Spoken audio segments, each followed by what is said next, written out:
हरे कृष्ण. प्रेक्षक हो, आपले गीता जीवनीमध्ये स्वागत आहे. भगवद्गीता जशी आहे तशी, अध्याय 5, श्लोक क्रमांक 3.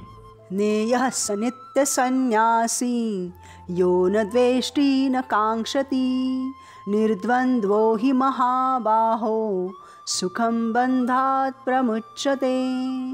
भाषांतर. हे महाबाहो अर्जुना, जो द्वेष करीत नाही तसेच आपल्या कर्मफलांची आकांक्षा करीत नाही, तो नेहमी संन्यासीच असल्याचे जाणावे.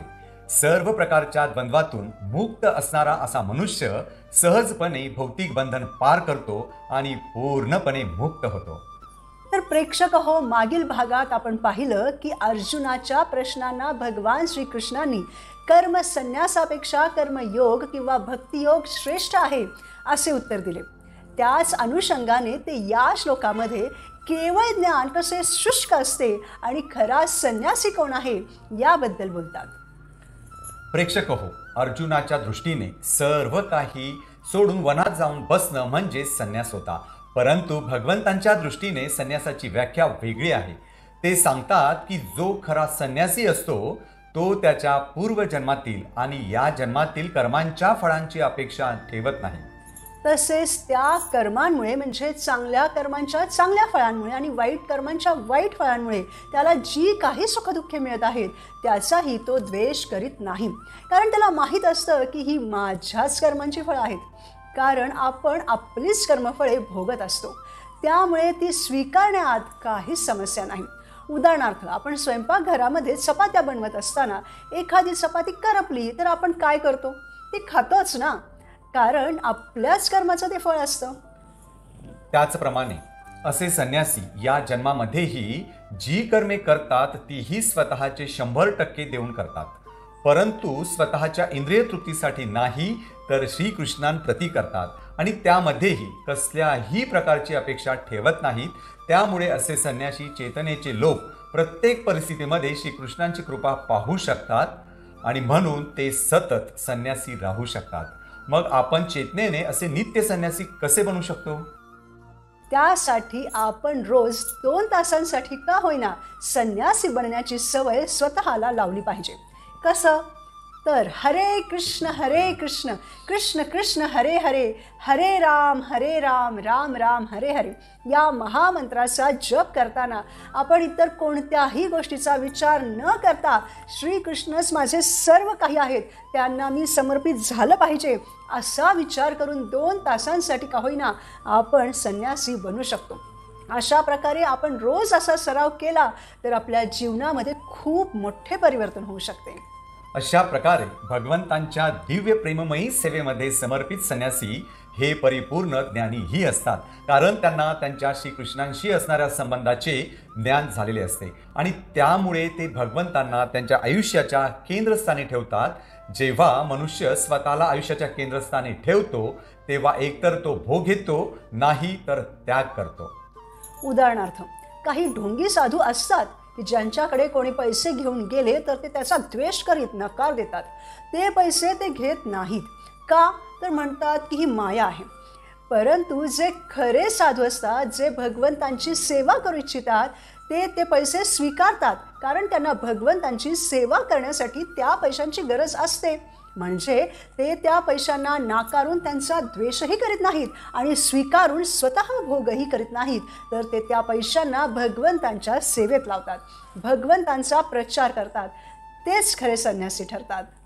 परंतु काही लोक असा विचार करतात की आपण ज्ञान घेऊन मोक्ष मिळवू आणि मग भगवंतांमध्ये विलीन होऊन स्वतःच भगवंत बनू.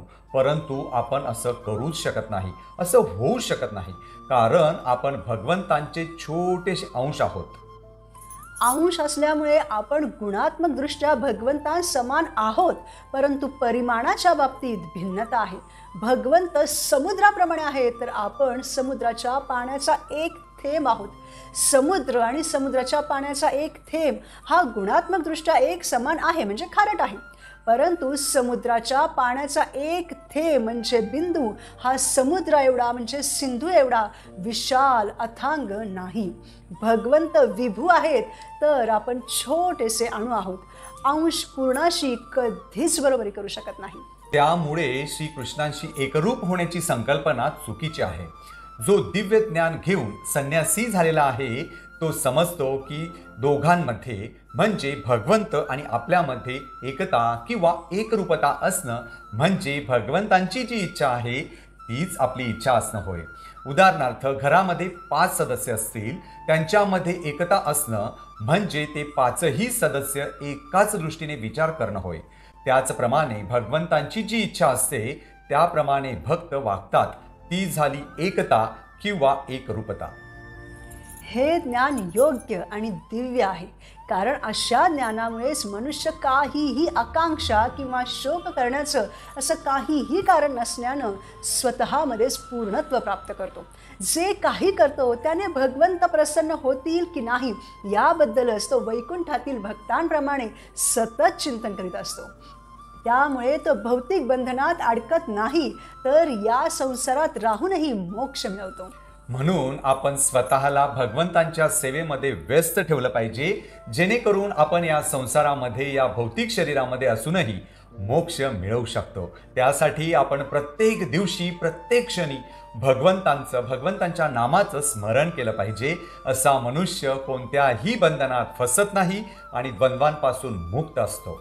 तो प्रत्येक गोष्ट भगवंतांच्या सेवेत लावतो. म्हणून अर्जुनाने युद्धाद्वारे ज्ञान घेतलं पाहिजे असं भगवंत सांगतात. कारण आपण जेव्हा ज्ञान घेतो तेव्हा आपल्याला समजतं की हे केलं पाहिजे, ते केलं नाही पाहिजे, हे योग्य आहे, ते अयोग्य आहे इत्यादी. परंतु हे शुष्क ज्ञान झालं, कारण यामध्ये आपण भेदभाव करतो आणि त्यामुळे आपल्यामध्ये द्वंद्व सुरू होते. उदाहरणार्थ, अर्जुन येथे असा विचार करतो की मी माझ्या नातलगांना, माझ्या गुरूंना मारून सुखी कसा होऊ शकेल, आणि म्हणून त्यांना मारण्याच्या क्रियेचा तो द्वेष करीत आहे.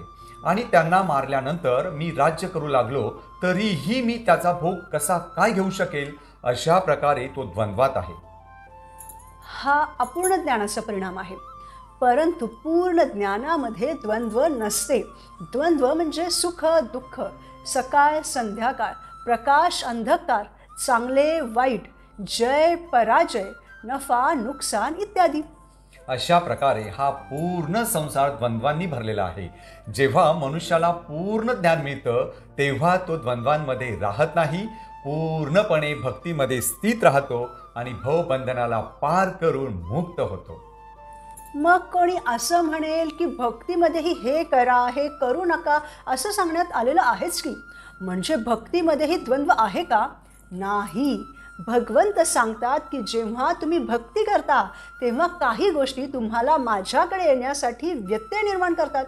त्या गोष्टी दूर करणं गरजेचं असतं. उदाहरणार्थ, युद्ध करणं चुकीचं आहे, स्वतःच्या नातेवाईकांना मारणं चुकीचं आहे, तरीही श्रीकृष्ण अर्जुनाला युद्ध करण्यास सांगतात. येथे हे द्वंद्व नाहीच की युद्ध करायचं की नाही, तर येथे अर्जुनाला हे द्वंद्व आहे की मी स्वतःसाठी युद्ध करू की नको करू. म्हणजे मी स्वतःच्या दृष्टीने युद्ध नाही केलं पाहिजे, तर वनात जाऊन संन्यास घेतला पाहिजे असे अर्जुनाला वाटते. परंतु येथेच कुरुक्षेत्राच्या युद्धभूमीवर जेव्हा अर्जुन आलेला आहे ते युद्ध करण्यासाठीच आलेला आहे ना, आणि तेही स्वतःसाठीच. पण आता तो स्वतःसाठीच युद्ध करायचं नाही असं म्हणतोय. हे झालं द्वंद्व. म्हणून जेव्हा श्रीकृष्ण म्हणत आहेत, भगवंत स्वतः सांगत आहेत, जगद्गुरु भगवान श्रीकृष्ण सृष्टीकर्ताच सांगत आहेत, तेव्हा आपण ते करायचंच आहे. तेव्हा आपण ते करायचं की नाही यावर विचार करण्याची आवश्यकताच उरत नाही. म्हणजे कोणत्याही प्रकारचं द्वंद्व सुरत नाही. तर श्रीकृष्ण जे सांगत आहेत ते मी कसं करू यावर आपण विचार केला पाहिजे. जेव्हा भगवंत सांगतात की हरे कृष्ण महामंत्राचा जप करा, मग मी जप करावा की नाही या द्वंद्वाने काय साध्य होईल? काहीच नाही. कारण यामध्ये आपण भगवंतांवरच संशय घेत आहोत की हरे कृष्ण महामंत्राचा जप केल्याने खरंच फायदा होईल की नाही. म्हणजे काय?